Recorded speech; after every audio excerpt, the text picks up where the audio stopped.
რუსთავის მერია 2026 წლის ბიუჯეტის პროექტს მოსახლეობას აცნობს. მომავალი წლის მთავარი ფინანსური დოკუმენტის საკრებულოში წარდგენამდე რუსთავის მერიის სამსახურების სხვადასხვა სოციალურ ჯგუფებს ხვდებიან.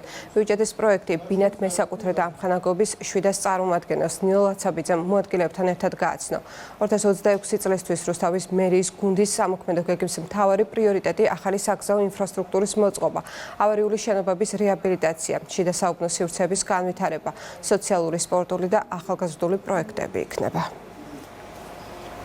რუსთავის მერიის გუნდი აქტიურად მუშაობთ ჩვენი ქალაქის 2026 წლის ბიუჯეტზე, რომელიც უახლოეს პერიოდში უნდა წარუდგინოთ საკრებულოს. ქონდა ბინათ მესაკუთრეთ ამხანაგობის თავმჯდომარეებთან შეხვედრა და განვიხილეთ ის მთავარი მიმართულებები და გამოწვევები, რომელზეც გვინდა რომ 2026 წლის ბიუჯეტმა უპასუხოს. გვინდა რომ ჩვენ უზრუნველყო ჩვენი ქალაქის თანაბარი განვითარება და სწორედ ამ მიზნით ხდება აქტიური შეხვედრები ჩვენს მოსახლეობასთან და მათ შორის მათ ერთ-ერთ ყველაზე გამორჩეულ და აქტიურ ნაწილთან, ამხანაგობის თავმჯდომარეებთან. მოვისმინეთ 2026 წლის პროექტები, ისეთი კარგი საკითხები და იმდენი ახალი პროექტები კეთდება ქალაქისთვის და ხალხისთვის.